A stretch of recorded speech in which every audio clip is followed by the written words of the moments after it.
ഗലീലയിലേക്കുള്ള യാത്രയിൽ യേശു ഫിലിപ്പോസിനെ ശിഷ്യത്വത്തിലേക്ക് വിളിക്കുന്നു. അവിടെ ഫിലിപ്പോസ് നഥാനയേലിനെ കാണുന്നു. അവൻ്റെ സ്വാഭാവികമായ സംശയത്തെ ക്രിസ്തു ദൂരീകരിക്കുന്നതൊക്കെയാണ് ഇന്ന് നാം വായിച്ചു കേട്ടത്.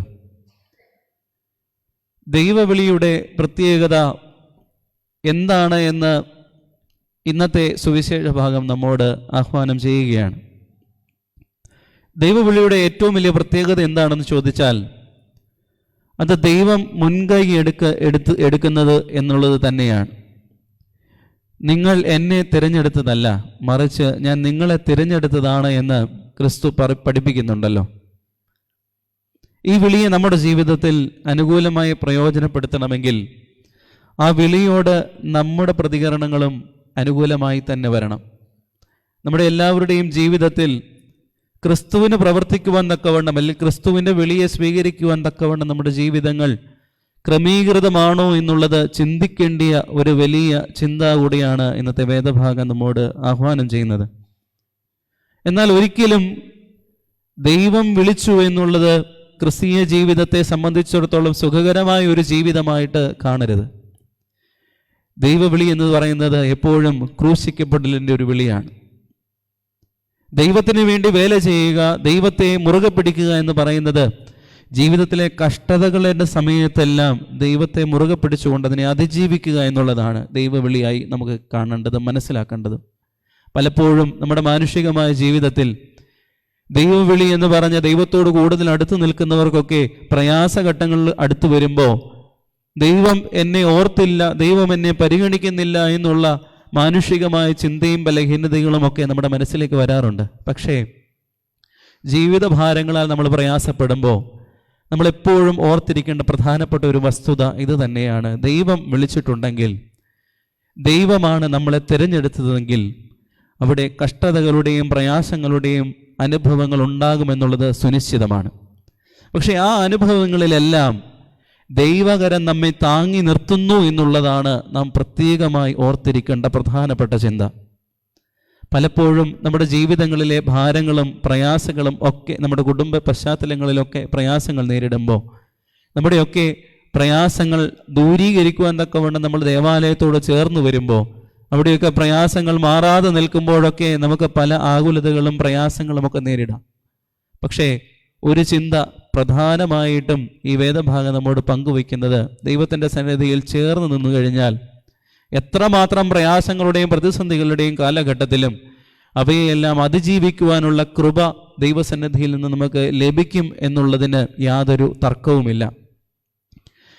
നിങ്ങളുടെ തീരുമാനത്തിൻ്റെ ആത്മാർത്ഥതയാണ് നിങ്ങളെ വിളിക്കപ്പെട്ടവർ ആക്കുന്നത് എന്ന് യെരുശലേമിലെ കൂറിലോസ് എന്ന പിതാവ് പറയുന്നുണ്ട്. നിങ്ങളുടെ തീരുമാനത്തിൻ്റെ ആത്മാർത്ഥതയാണ് നിങ്ങളെ വിളിക്കപ്പെട്ടവർ ആക്കുന്നത്. നമ്മളെല്ലാവരും ഒരു വലിയ വിളിയുടെ ഭാഗമായിട്ടാണ് ക്രിസ്ത്യാനികളായി മുമ്പോട്ട് നമ്മുടെ ജീവിതം നയിക്കുന്നത്.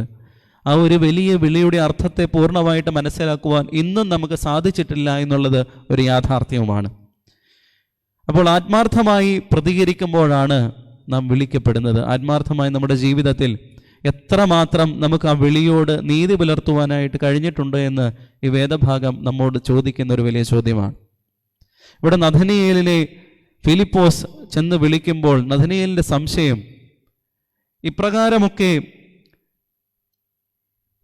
ഫിലിപ്പോസ് നഥനയേലിനെ കണ്ടിട്ട് അവനോട്, ന്യായപ്രമാണത്തിൽ മോശയും ദീർഘദർശിമാരും ആരെക്കുറിച്ച് എഴുതിയിരിക്കുന്നുവോ അവൻ യോസേപ്പിൻ്റെ പുത്രനായ നസ്രയത്തുകാരനായ യേശു എന്ന് പറയുമ്പോൾ നഥനയേലിൻ്റെ വലിയ സംശയം എന്താണ്?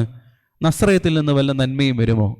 പലപ്പോഴും നമ്മളും പലരെയും അണ്ടർ എസ്റ്റിമേറ്റ് ചെയ്ത് വെച്ചിട്ടുണ്ട്. ഇവനെ കൊണ്ടൊന്നും സാധിക്കുകയില്ല എന്ന് പലപ്പോഴും നമുക്കൊരു പ്രീ ജഡ്ജ്മെൻ്റ് ഉണ്ട്. പക്ഷെ ഒരിക്കലും ക്രിസ്ത്യാനി എന്നുള്ള നിലയിൽ നമ്മൾ ആ ഒരു ചിന്തയിലേക്ക് പോകരുത് എന്നുള്ളതാണ് ഈ വേദഭാഗം നമ്മോട് പറയുന്നത്. എല്ലാവർക്കും താലന്തുകൾ നൽകി ഈ ഭൂമിയിലേക്ക് അയക്കപ്പെട്ടിട്ടുള്ളതാണ്. നമുക്ക് ലഭിച്ചിരിക്കുന്ന താലന്തുകൾ എന്താണ് എന്നുള്ളത് മനസ്സിലാക്കി അത് കൃത്യസമയത്ത് പ്രയോജനപ്പെടുത്തുവാൻ തക്കവണ്ണം നാം തന്നെ മുൻപോട്ടിറങ്ങി അവയെല്ലാം സമൂഹത്തിനും സഭയ്ക്കും നാടിനും എല്ലാം ഗുണകരമായി തീർക്കുക എന്നുള്ളത് നമ്മിൽ ഏൽപ്പിക്കപ്പെട്ടിരിക്കുന്ന ഉത്തരവാദിത്തമാണ്. അപ്പോൾ പലപ്പോഴും ആ വിളിയെ മനസ്സിലാക്കുവാനും ആ താലന്തുകളെ എന്താണെന്ന് കണ്ടെത്തിക്കൊണ്ട് അത് മറ്റുള്ളവരുടെ നന്മയ്ക്കായിട്ട് വിനിയോഗിക്കുവാനുമൊക്കെ നമ്മുടെ ചിന്തകളും പ്രവർത്തനങ്ങളുമൊക്കെ പരിവർത്തനപ്പെടുത്തണമെന്നുള്ളത് ഈ വേദഭാഗം വല്ലാതെ നമ്മെ ആഹ്വാനം ചെയ്യുകയാണ്. നമ്മുടെ ജീവിതത്തിൽ എത്രമാത്രം നമ്മൾ എന്തൊക്കെ പ്ലാൻ ചെയ്താലും നമ്മളെല്ലാവരും അലാറം വെച്ച്, ചിലരെങ്കിലും, അല്ലെങ്കിൽ ഞാൻ അലാം വെച്ച് കിടന്നുറങ്ങുന്ന ഒരാളാണ്.